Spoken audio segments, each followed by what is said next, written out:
On a rainy day in August, I sat in my youngest daughter, Julia's bedroom, sifting through various photos of her, her brown eyes sparkling with each smile as she rambled through each day like a fearless colt in a china cabinet.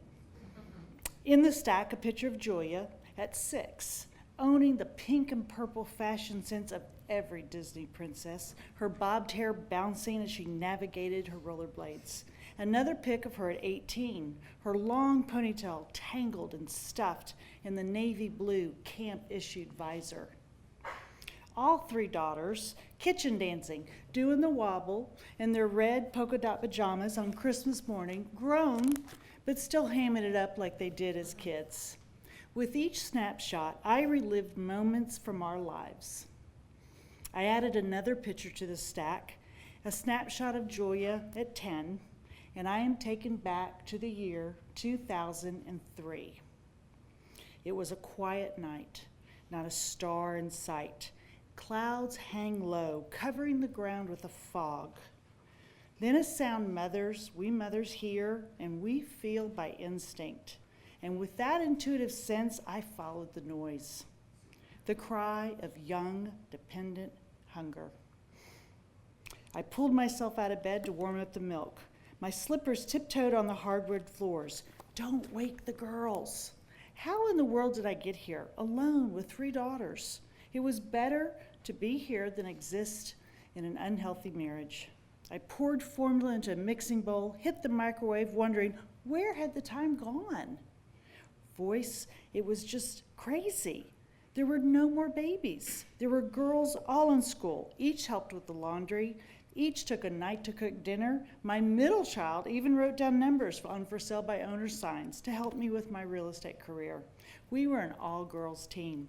I funneled the milk into a 2-liter bottle, snapped on a large nipple, slipped on my rubber boots, and tucked my pajamas bottoms inside and walked to the trailer parked in our driveway. I smelled the outside, fresh, cold, with a whiff of cow dung. One night, Julia and we sat in the audience of a livestock auction, enjoying the treat of a funnel cake. My eyes locked deep with a cow, with deep, dark brown eyes looking back at me. This fuzzy, cute little calf, her eyes saying to me, "I'll die if you don't take me home." An orphan who still needed a bottle, her shaky, scared moos calling out to us. Julia and I took one look and my paddle rose high. Ever since I was a kid, I'd somehow taken upon myself to try and rescue everything, from birds to bunnies to dogs, and now a cow. 2 weeks later, questioning my sanity, I felt sure I was the only suburbanite feeding a cow at 3 a.m. I placed the nipple in her mouth and she sucked with greed and she guzzled and blinked a thank you to me, and I crawled back in my own bed. "Mom, wake up, the bus will be here." I overslept again. "Can you get Brownie out not to moo? Kids are making fun of me on the bus." Julia was already worried about what her brat pack was going to think of her.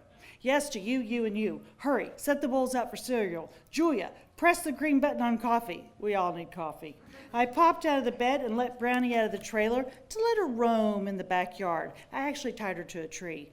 But while she was tied to a tree, I hustled peanut butter foldovers into paper bags, sipped coffee, tossed bagels to the girls. At 7 a.m., our morning chaos was in full tilt boogie. Socks to be sorted, carpool arrangements. Don't forget to buy the green jelly beans for the science project. Outside, Brownie grazed in peace. And then somewhere, in between the quiet, when the kids are out the door and I have that second cup of coffee just the way I like it, I hear this long, deep, tragic sounding moo. I looked out the breakfast room window and there was Brownie in my pool.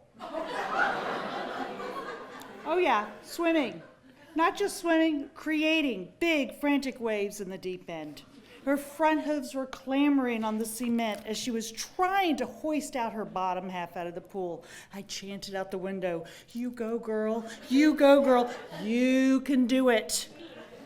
But she didn't get out, people. She didn't get out. She bleated and splashed frothy circles, and with each splash, I felt like I was drowning with her. It was 42 degrees outside, and I envisioned Leonardo DiCaprio, you know, from the Titanic. Cold, but sexy. Floating in my head. And then I flashed back to our Easter ducks, jelly beans, Skittles, Snickers, pink and blue butts floating up in our homemade pond, dead. I saw Oreo, our black and white bunny, laying comatose under the tree, and my thoughts continued to race with each splash of brownies.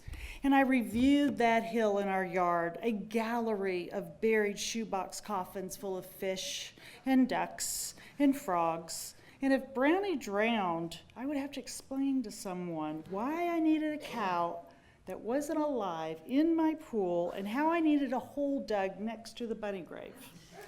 With my pink Chanel robe, I dragged on the cement to the edge of the pool, and I tried to pull Brownie out by the front hooves, thinking that would work, but her back fell, and the back end just sat there like a bag of wet cement. And I tore off my robe, and I jumped in the pool, and Brownie circled the deep end. Moo! I grabbed a green noodle, and I paddled ahead, treading just shy of her bottom. And desperately, she was trying not to drown, and desperately, I was trying to get her out of the pool. And her front hooves scraped the sides of the pool, and I flipped on my back, held onto that, suspended over my stomach the green noodle, and I shoved her scrawny rear end with all my might with my feet on her scrawny rear end. And up and out of the pool she went. And I pulled myself out and ran naked towards the trailer. Oh yeah. Opened up the gate, and she leaped into that trailer like a cat running underneath a bed. And with a deep, cold sigh of relief, I looked out to the neighbors, and I didn't care what they thought. I did not care. All I knew is that Brownie was safe, and she was going to head to somebody else's house that day.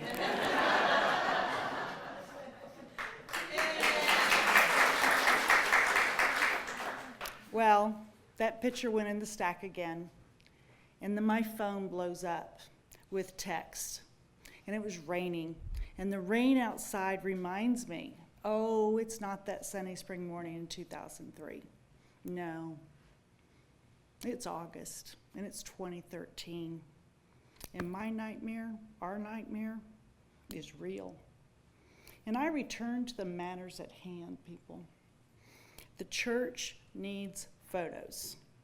My chest feels tight with this constant ache, and this pain is quivering through my veins, and it bubbles right in my throat, and it stays, and it spreads in my stomach, and I am splayed out dark.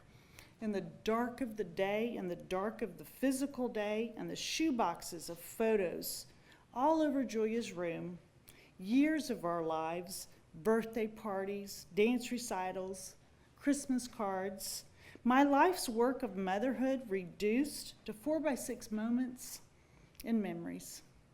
My baby, our baby, just died at 20 years young, and no photo could show the power of love for her or could document any level of pain from a sudden loss. And with each snapshot, I remembered so much more. And I relived the thankless work of leading a young family, the mistakes and the wins, the living and the loving. And with each soccer game, birthday cake, first day of school shots of my girls as the bus was going around the corner, I sat and I listened to that rain tap, tap, tap, tap, and it was as if the angels followed my noise and shared their tears next to mine.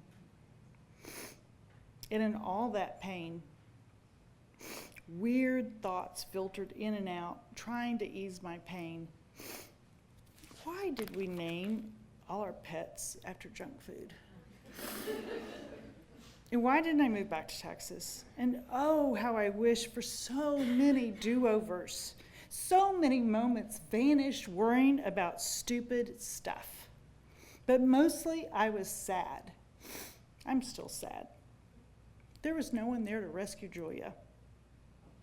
She honked and she honked, pinned in her car, and no one listened. No one followed the noise. And I do know one thing. There are no smart accidents. There are no smart accidents. And under the surface of each day, we are forced to be brave, to dig deep, and to use our courage to face what comes. And guess what, people? It is not always easy. But we know this. We know this because we are mothers. Thank you.